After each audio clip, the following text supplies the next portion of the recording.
D, wait for it, light bulb. Check out the name tag. You're in my world now, Grandma.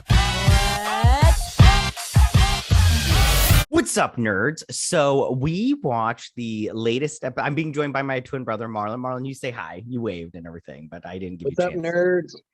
nerds? But we watched the latest episode of The Expanse, episode 3. Real quick, Marlon, what'd you think of the episode overall? Overall, it was great. Yeah, I loved it. Solid. Yep. Okay, great. We'll go into more details. Before I get started on this, you guys, I just want to say two things. First off, thank you for coming back and listening to our thoughts on this show. I want to say three things. Second thing, if you comment down below and we don't comment back, I don't comment back. It's not that I didn't read your comment. It's just I only set aside a half hour a week to reply to comments and stuff. And clearly it's not enough time because you guys comment a lot and I didn't get a chance to get to all of them. So if I don't reply, it's not because I don't care or see it. It's just I don't have time. So and then the last thing I just want to say is that if you like what I do here and you enjoy independent content here on YouTube, please consider subscribing to my channel. YouTube is always changing up their algorithm, and small channels like mine, we always get pushed to the back of the line. So I please ask that you like, share, and subscribe, and I thank you in advance. So we are going to get started on this review breakdown of this episode. So it opens up on Laconia. Mm-hmm. And there's a class of students is being taught on how they're all Laconians now, even though they're from different places in the universe. And the young girl from the previous episodes, which I found out her name is Kara, she's being distracted because she's researching that animal from the jungle, what she calls the sunbird. Now, she checks out the jungle after class and finds her broken drone has been fixed, which, I am not going along with this. Where was I in my notes? Oh, her brother asked her to play a soccer game with her and he says no, and she says no. But anyways, as I was saying, she returns to the jungle and finds that her drone has been fixed, which surprises her. But then the creature she keeps finding shows up. So she walks towards it slowly, and she then sees that the creature has revived the dead bird. However, when she returns home to tell her family about what happened, the family is weeping and crying and everything. And it looks like her brother is been heavily wounded and possibly dead. I thought he was dead, but I was reading online and people were saying no, he's just hurt. And I'm like, well, his eyes were open. He looked pretty dead to me. Plus he had a pretty grievous wound that was bleeding out of his head. I never read the books. Do you know what happened to this little boy? I've never read. It's from a book called Strange Dogs, which I've never read. Yeah. And that dog. Go ahead. Sorry. I'm just gonna say I don't know anything about what's going on here. I'm not even sure this is gonna pay off at the end. This little story. Yeah. Someone commented on our last video about these sections, these first 5 minutes of every episode. And it better pay off in some way, shape, or form, because I don't see the point of it if it doesn't pay off somehow.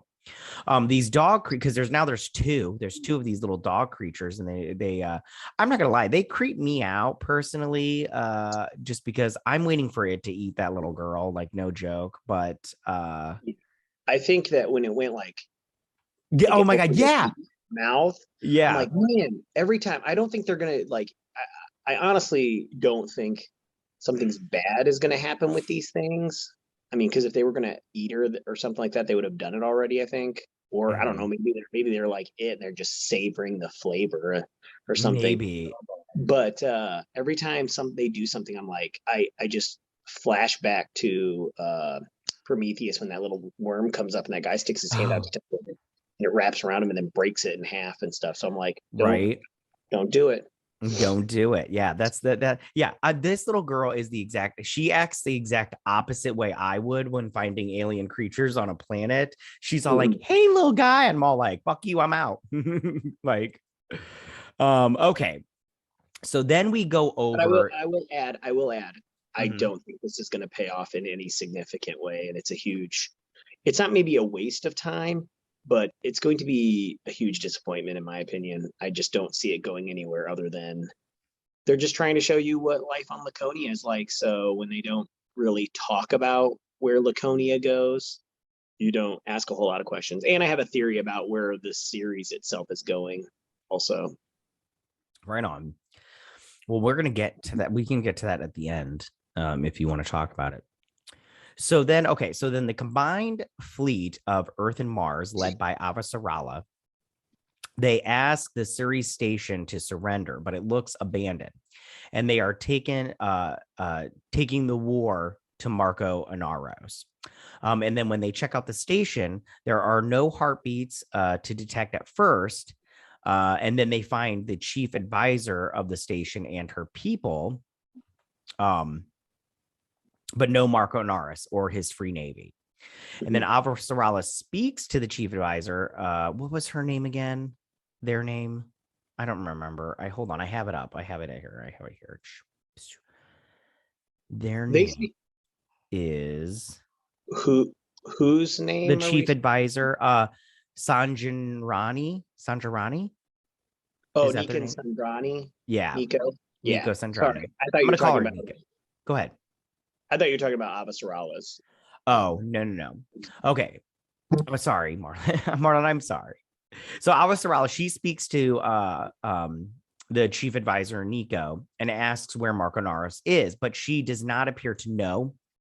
And Avasarala senses that Marco Anaros abandoned them, and she learns that the station needs supplying and refueling so that people can survive, and that Marco has left it to the combined fleet to look after them. And Avasarala feels they have no choice but to give aid.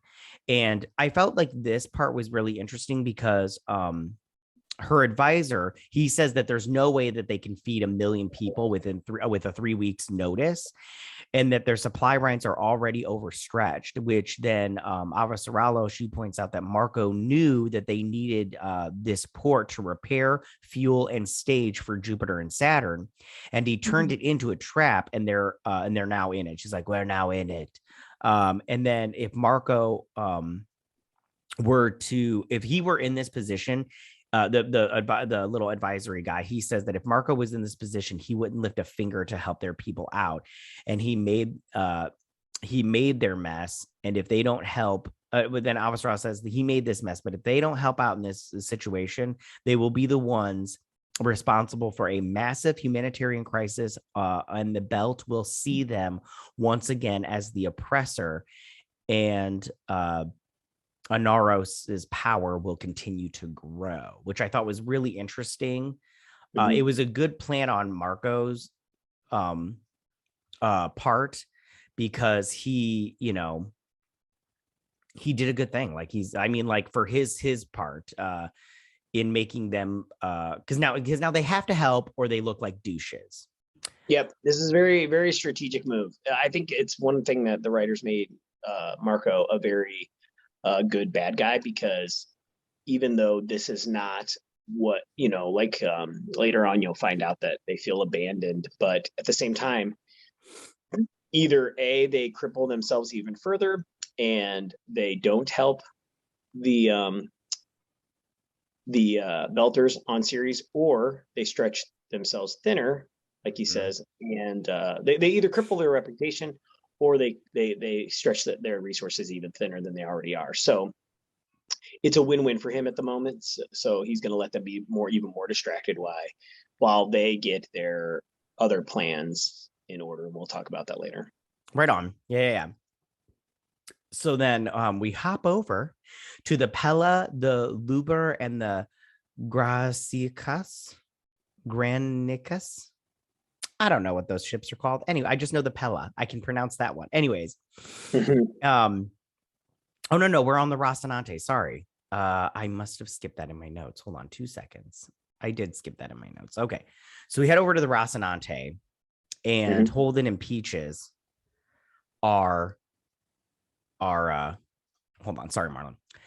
So Holden, he says to Peaches that you have the watch and everything. And she's all like, says that she can't, she can hold herself on a shuttle, but she's not ready to fly a ship like this, like the Rocinante. And then he's all like, it's just, the Rocinante will do its work. It just needs to get you from point A to point B. So then Peaches, as she's getting up, she kind of stumbles or whatever. Yeah.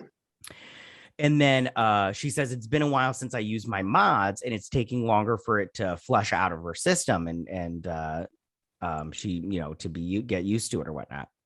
And then she tells Holden that she got them because of Holden at first, and she wanted to just kill him and then disgrace him to make her father look good or like a hero, even though he wasn't.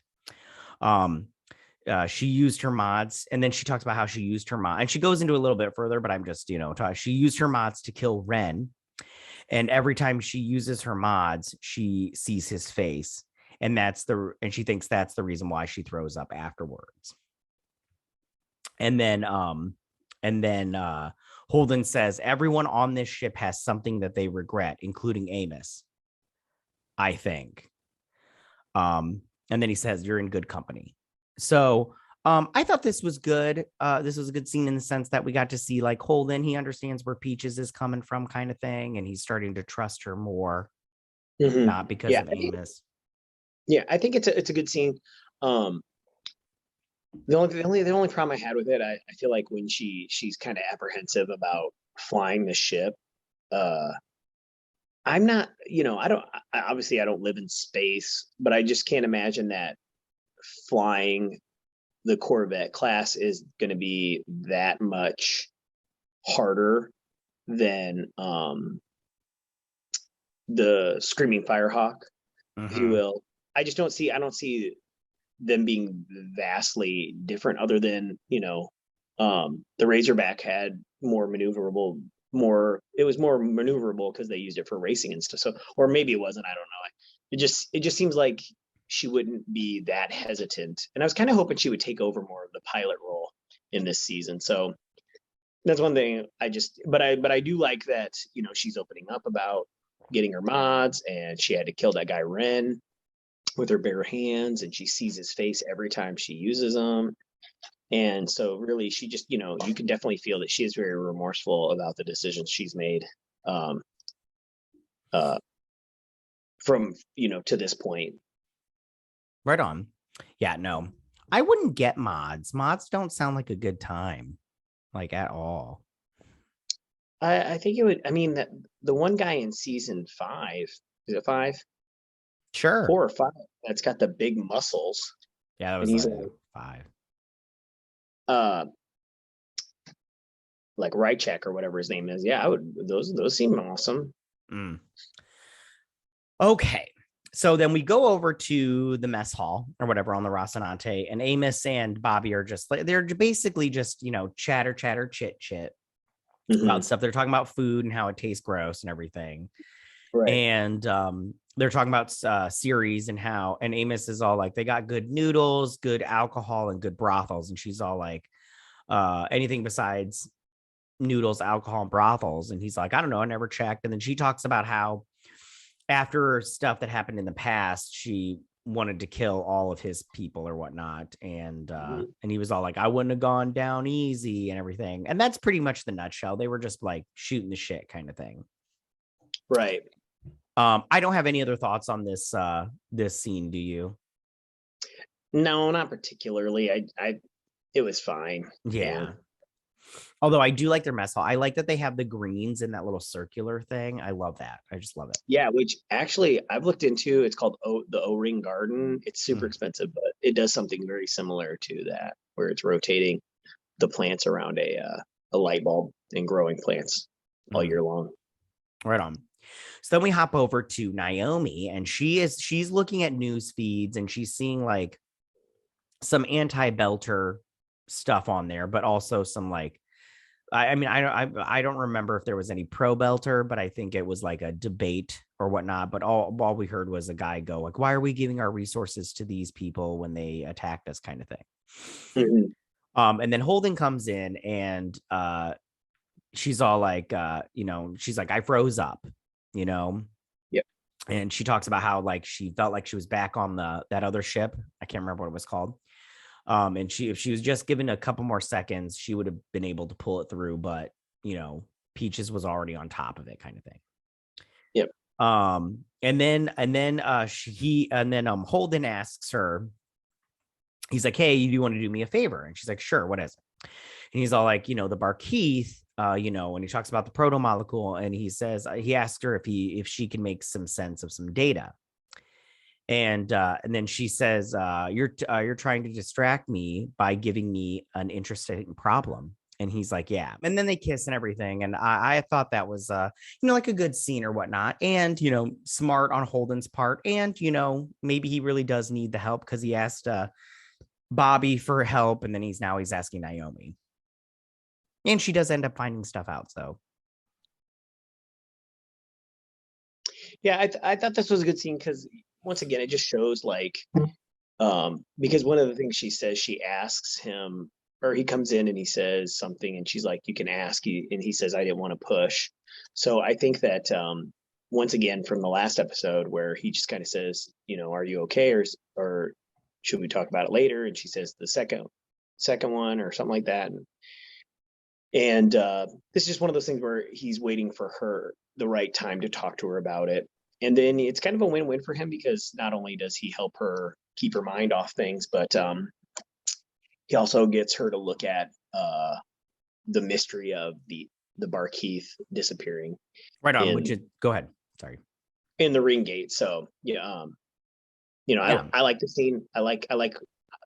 I've grown to, even though I'm obsessed with humans being in space, I've grown to really appreciate how they make me feel when I watch this, because it's very easy to put yourself in both Holden's perspective, where you want to be this partner who's supportive, but you don't want to put a lot of pressure on them to talk about it, and you want to give them time. But at the same time, you put yourself in Naomi's position, where you had something traumatic happen to you, and then you had a memory about it, and it really affected you, and you're going to talk about it, and you just need to keep your mind away from it, because you know that you can get over it, kind of thing. So I love the way they actually think about how humans behavior and just our temperament really, really work. Right on. Yeah. All right. So then we hop over to the Pella, the Labra, I don't know, and the anyways, in the belt. Okay. So Marco, he is not concerned about the enemy forces. Are you talking about the Granicus? The Granicus, thank you. Sorry, Mark, I'm not good at I write these. I do the dictaphone thing on my thing, and I just write it down as I say it, but it comes out on my notes all weird. So yeah, the other one's the Libar. Okay, the Libar. Libar and Granicus. I don't really care. Just call it the USS, James or some shit, so I don't have to deal with this nonsense. Anyway, well, they're Belter names. So. Right on.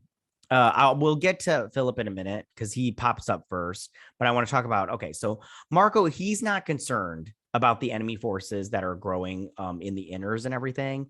And then the commander, her name is, hold on, shoot, I have it. Renfeld, yeah. Rosenfeld, thank you. She, however, has concerns, okay? And when Filip gets on the bridge, he asks for a word with his father, Marco. And, they go to his quarters or whatnot, and he's heard on the news that they are calling the Free Navy cowards. And Marco is, kind of a little bit mad at Filip, but, controlled mad. That Filip is concerned with news reporting and claims that they were never able to protect Ceres. Because he's all like, we were never able to protect Ceres, or Ceres. Sorry, I said Ceres. Ceres. Which kind of upsets me. Like, he's such a douche, but at the same time, such a good bad guy.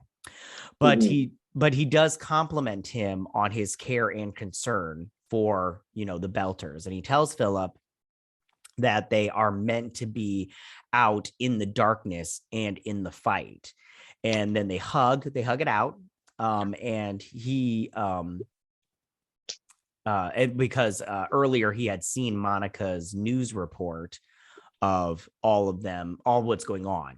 And one of the reports was of a scientist that ended up getting killed on another station because they said she was trying to escape.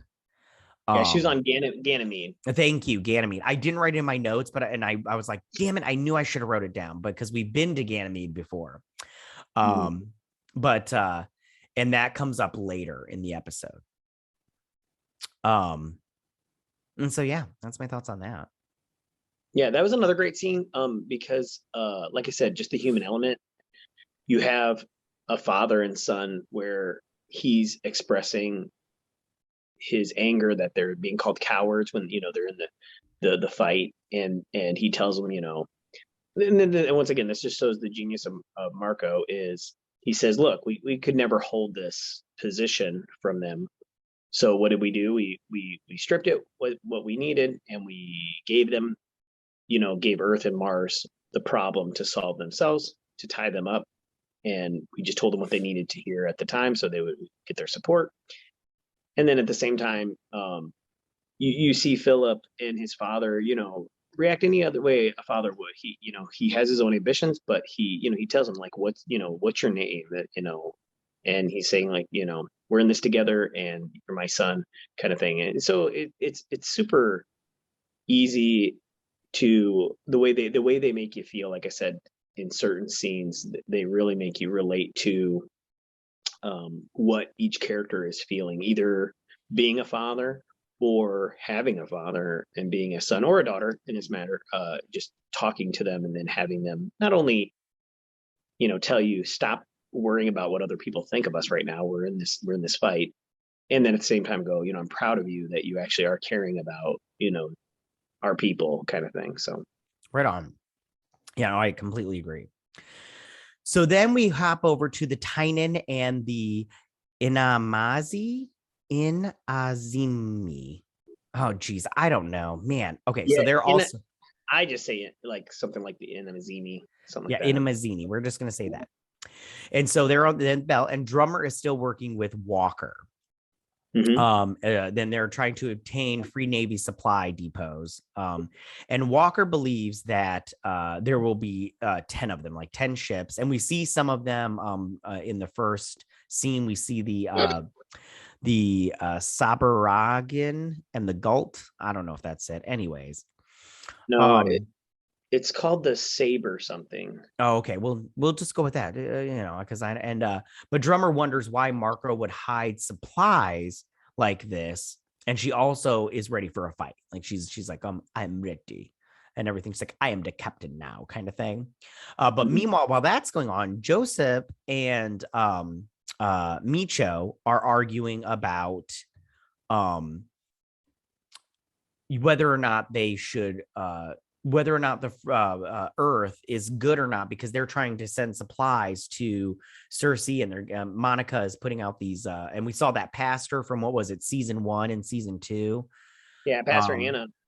Yeah, we saw, and they're, so they're obviously those news reports are propaganda, as Monica put it, is actually helping with their cause, because it's actually turning some of the Belters against other, Marco and his cause.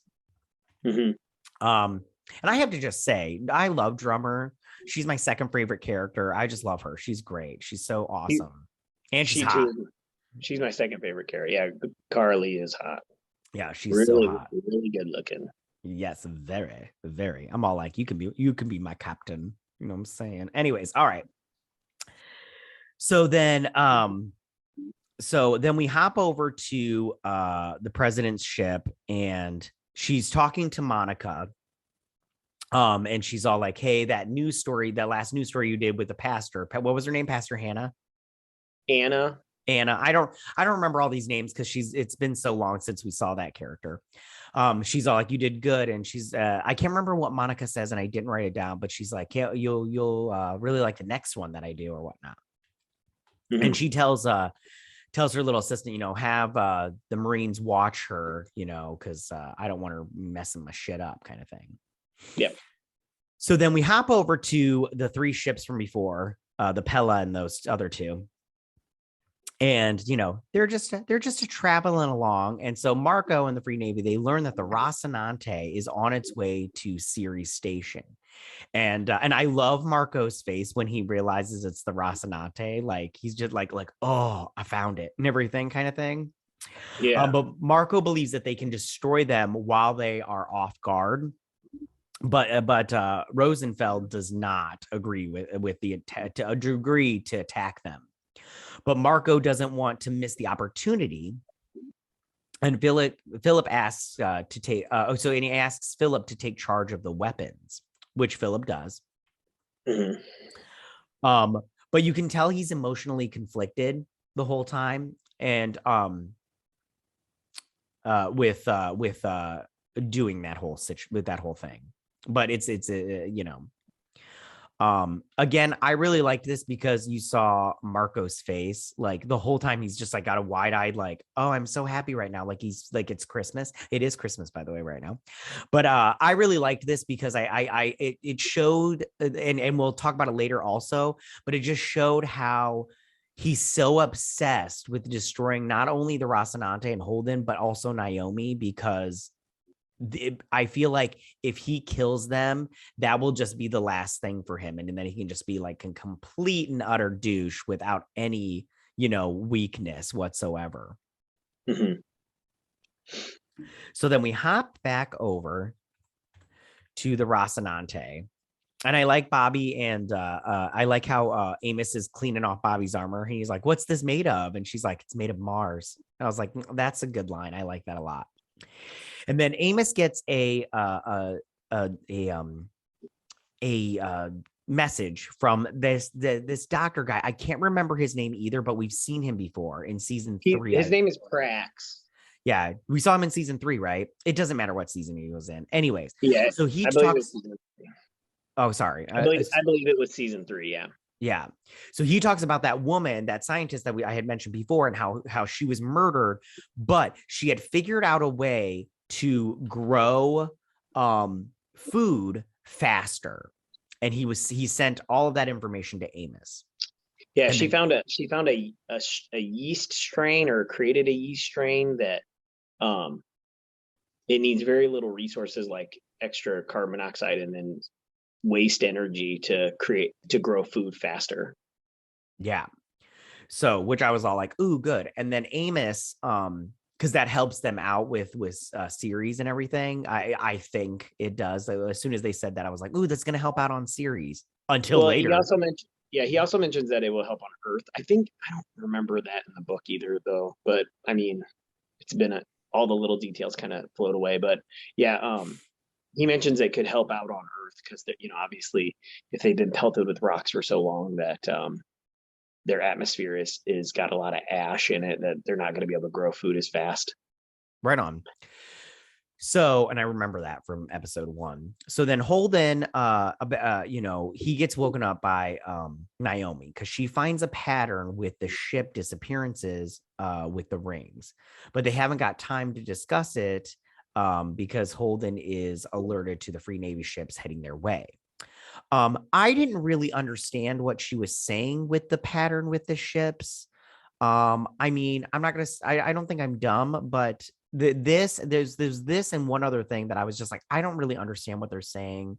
Because I really don't know if she understood what the pattern was. Like, she's like, there's a pattern, but I was like, what is the pattern? And I'm all like, I don't get it.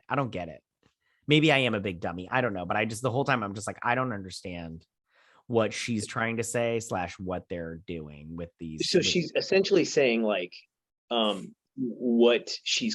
conclusion was the ships aren't going through, like they're opening up into a hole and then they're just disappearing. There's no debris of them. There's no record of them going through the gate.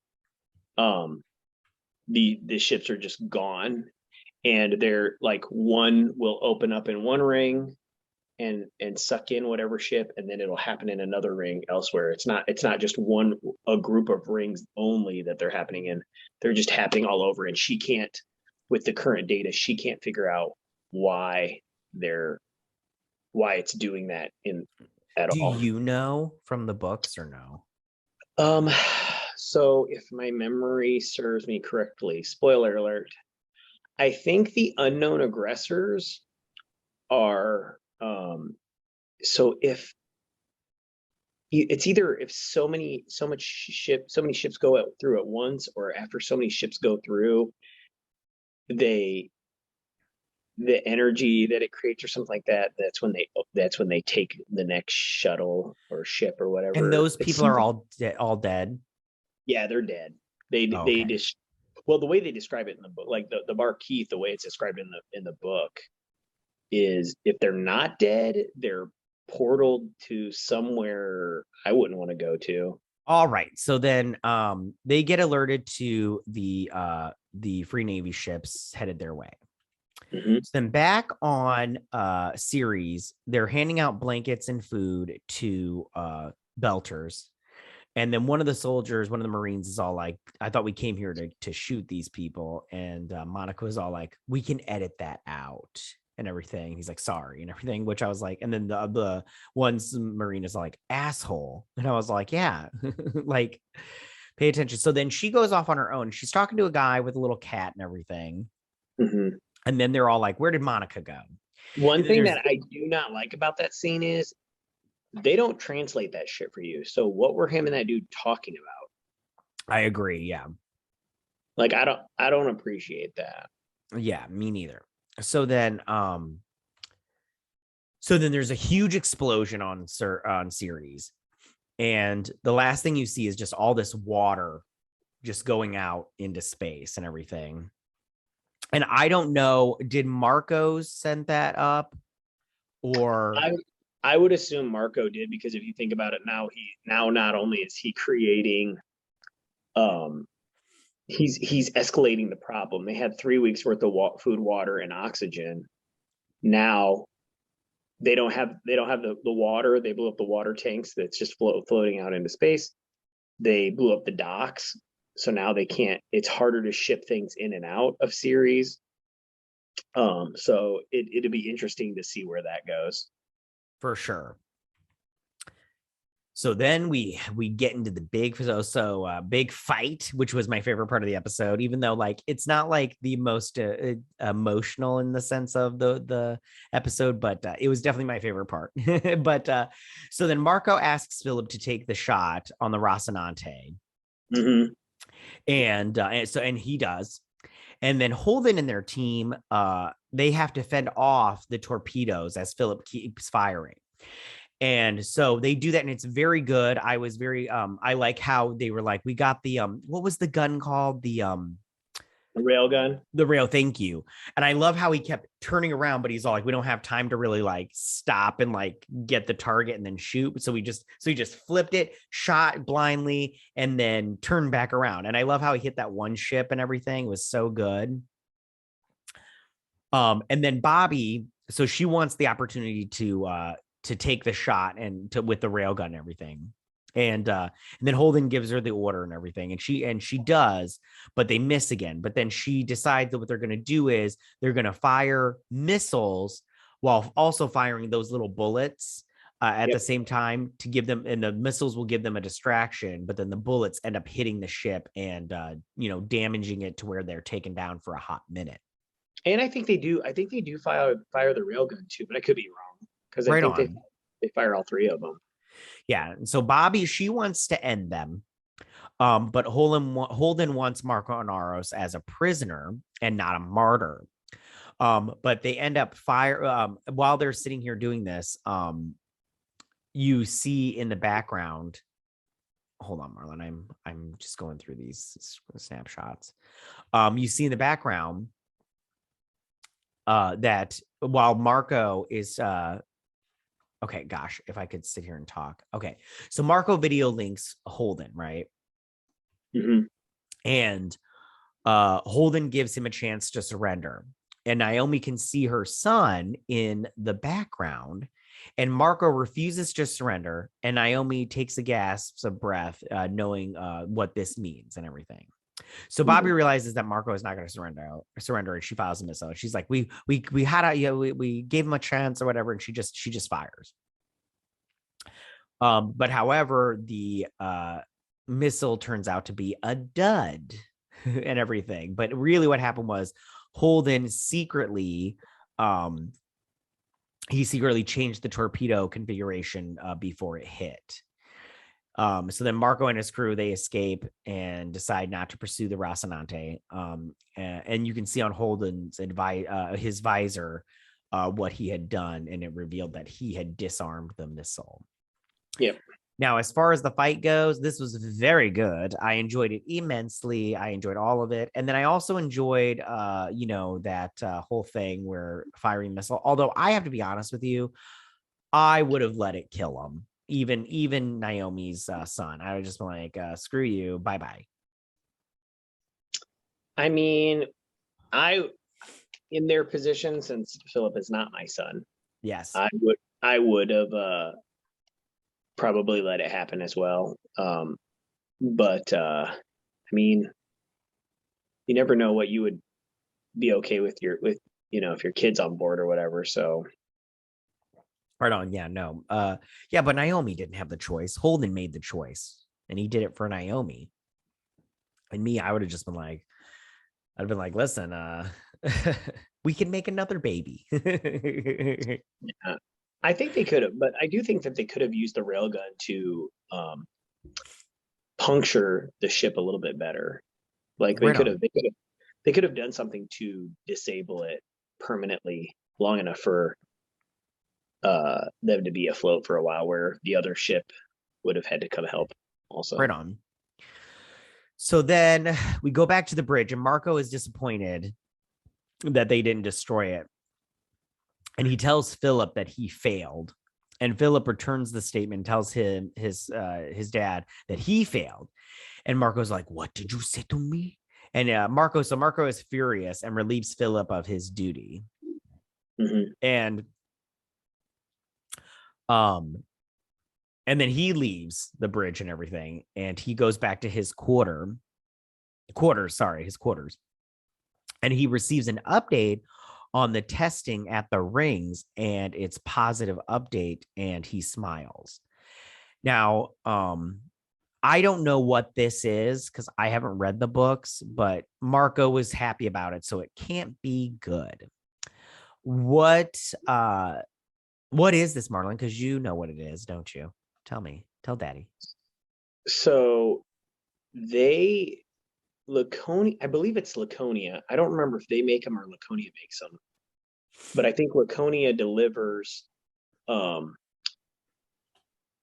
believe it's 6 railguns. They've mounted rings around that. You remember that sphere in the middle of the slow zone? Mm-hmm. I think they have rings on it. It's either Medina has them, or the sphere does, but I believe the sphere does. That's why they need all the titanium that they're delivering, because they deliver these giant railguns to the middle of the slow zone. Mm-hmm. And I think that's why ultimately why you have Marco and Aros not worried about the extra ships that the inners have, the 2 Donager class and the 3 I can't remember what class they are, but the Zambia or whatever Zambia is what Avasarala is on. I think that's why he's not worried about the Earth fleet and stuff, mm-hmm. because they have these railguns that'll do some damage. Right on. Yeah, so well, that sounds interesting. I'm quite excited to see where this goes and all that. So, although we're halfway through this season, we only have 3 more episodes left. And my whole thing is, and somebody mentioned in the comments section, I'm afraid that this will be a Game of Thrones kind of situation, because they got to wrap up everything in 3 episodes. And I don't know if they can do it or not, because, and where is it going to leave it open-ended? Because there is 3 books / the story still continues. And I know you've told me it's a time jump, 30 years, but me, I go, okay, where are you going to end it?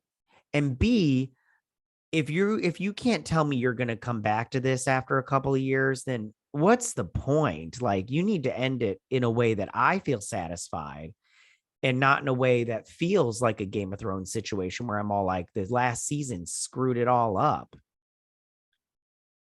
Yeah, so that's one of my biggest complaints is they talked about the length of the season as only 6 episodes, and so I thought we'd get longer episodes, and Yeah. that we would get the budget would be, instead of a budget spread over 10 episodes, you'd get the same budget spread over 6 episodes, and I feel like this isn't any better than, as far as like graphics and scenes that are expensive to film.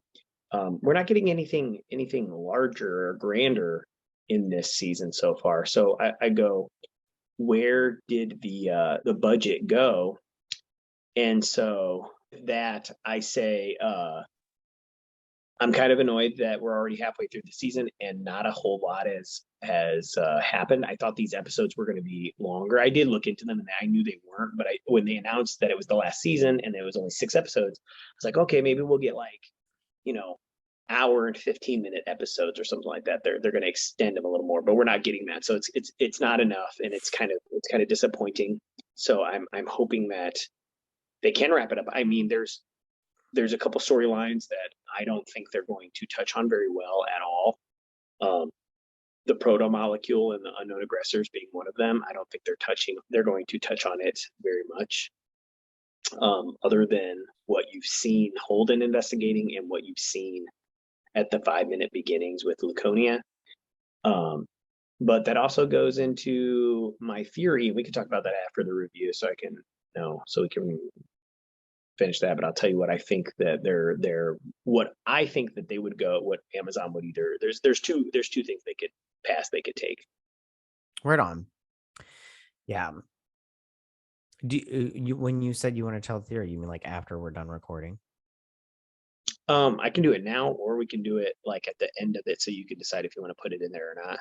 No. Yeah, no. Tell me your theory, Marlon. I really want to hear it. Okay, so I think, well, I said 2 avenues. They have 3 paths. One, they don't do anything else with it, the Expanse, ever again, and they sell it off or something like that. But it's done on Amazon.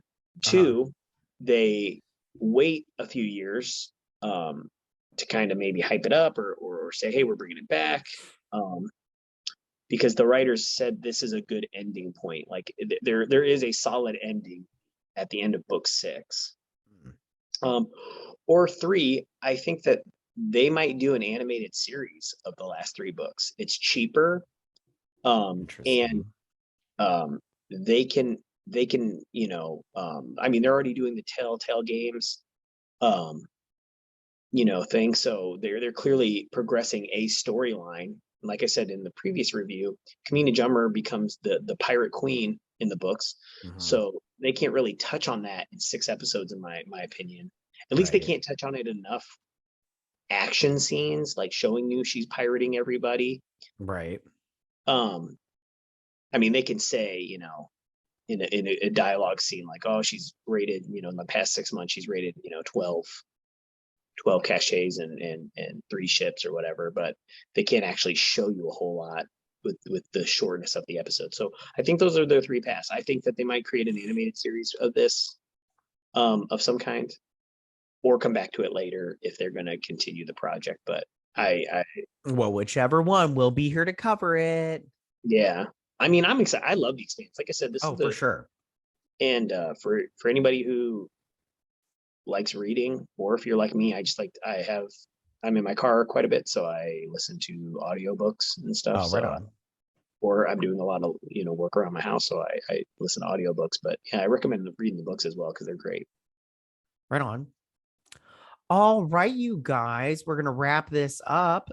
It's Christmas tomorrow, so Merry Christmas, everybody.